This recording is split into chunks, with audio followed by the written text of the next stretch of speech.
Goeiedag, good day, fellow South Africans and citizens of the world. And look, I want you guys to just have a moment seriously considering the plight of the poor ANC ministers. Yeah, the members of parliament who run things like the police, health, etc.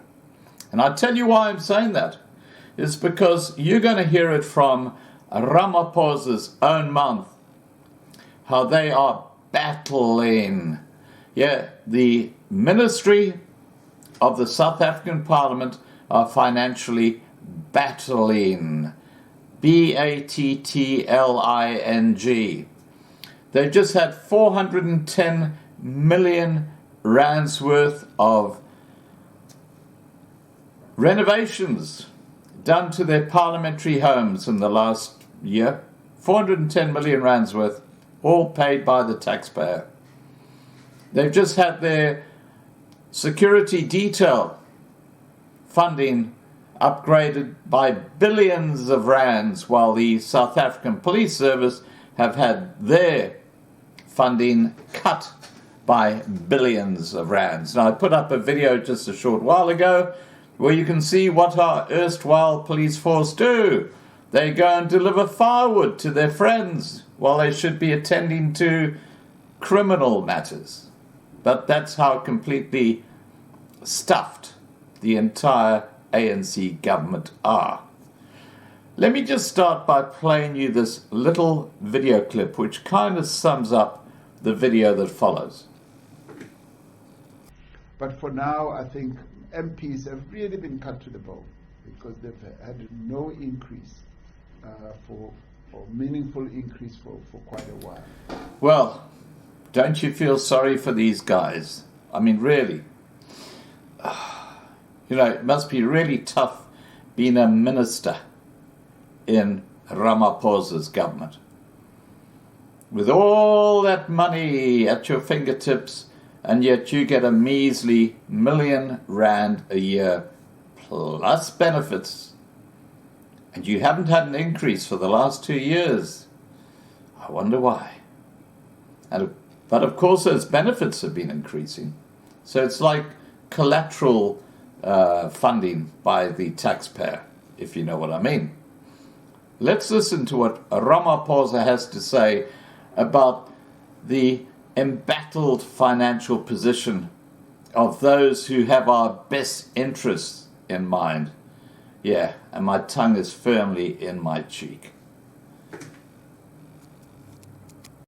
Because I felt that as public representatives, we should not be, enjoying the largesse in a way where we almost, bring out the ire of our people. And I felt that we need to be constrained and have fewer benefits in terms of wage increases or salary increases. I forgot the gentleman from Sunday Times who asked about benefits. The benefits that members of parliament have. And I guess in the end you were saying, should those not be done away with? Should they not be cut? These free flights and all that, particularly as we are going through difficult time. You will know, of course, that members of parliament have not had an increase this year and last year. I've, with a very heavy heart, once the commission has made a recommendation, I, as president, have had to say no to increases that may well have been proposed. And this year the commission said no increase. In previous years they had said put increases slightly higher, and I kept cutting back because I felt that as public representatives we should not be enjoying the largesse in a way where we almost bring out the ire of our people. And I felt that we need to be constrained and have fewer benefits in terms of wage increases or salary increases. Now, the benefits have been there. It's always, I found, very difficult just to take away benefits from people. But I guess, you know, in really trying and very difficult times, there will come a time when, yes, those might, I don't know whether they can be looked at. But for now, I think MPs have really been cut to the bone because they've had no increase or meaningful increase for quite a while. And quite often, they may seem like to many people that they are living it up, they have a really great life. And believe you me, it's not. I was once a member of parliament, once you're a member of parliament. And you see, the other problem that we have is that the center where we work is Cape Town, but we live far away from Cape Town, where our families are. Being a member of parliament basically means that you're setting up two homes.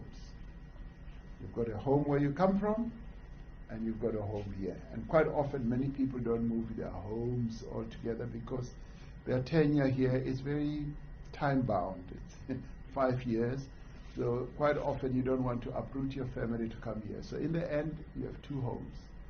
You buy one loaf of bread at home, you've got to buy another one here. You buy two loaves, two TVs, two whatever, nearly everything. And I have often seen members of parliament, which publicly may seem like they're living it up, but they're not, believe you me. The work we take on or we impose on them, on members of parliament, is quite costly. And many of them don't end up making ends meet. Like everyone else, yes, they have a pension, they have a medical aid, and if one has to quarrel with them, it's the flight tickets. It is ministers who will have flight tickets more slightly, but members of parliament, because they have to move up and down, they usually exhaust those, but we will not get into that. So I would say, I think we should bear in mind that they have not had an increase for quite a while, and balance that with the notion that we may have that they are living it up. Thank you. Now, what about Zweli Mkhize, the health minister, tied up with this digi whatever scandal where millions of rands have been misallocated? Well, we thought Zweli Mkhize was one of the better ministers in South Africa. But it looks like there's going to be a cabinet reshuffle. And in the next clip, you'll hear Ramaphosa talking about it. Now, it's like musical chairs. All they do is they change one guy and put him from one ministry to another after he completely screws up the previous one. So here are my predictions for South Africa's ministry going forward after the reshuffle. It's going to be two major changes. Bheki Cele, the current police minister, the Shladi Mutsaneng of the Ramaphosa ministry, is going to become the health minister. And Dr. Zweli Mkhize, who has been implicated in corruption, well, he will become the new police minister. That's how it works in South Africa. You just change the seats when they disgrace themselves in their previous position.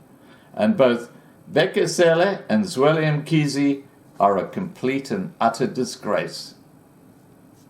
And I'm not saying that doesn't apply to the rest of the ANC ministry, but I'm using those two as an example how completely screwed the South African government really are.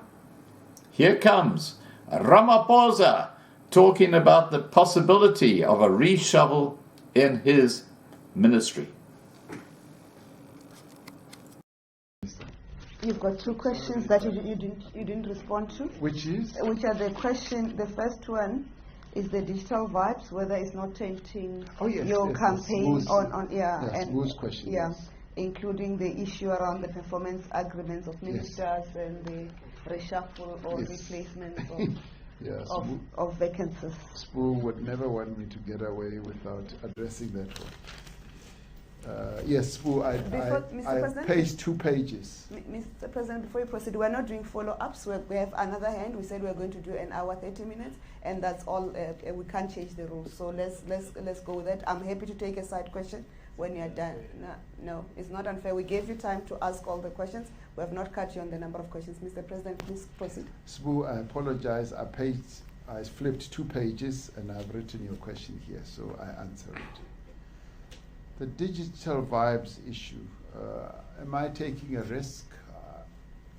I'd like to say that that's why yesterday up front I said I'm attending to this matter. And as I said earlier, obviously you would like me to act now or yesterday, but I'm addressing this matter. And I did say it is serious and it is disturbing, and I'm addressing it. And am I taking a risk? No, I don't believe so. Because I would only take a risk if I did not address it at all. And there have been situations where incidents like these have happened and nothing happens. If nothing would be addressed and dealt with, you would be justified in saying this is a risk. So I'm addressing it. I've met the minister. He's given me an explanation, and investigations are underway. And as we've said, more information comes to the fore, and it is being addressed.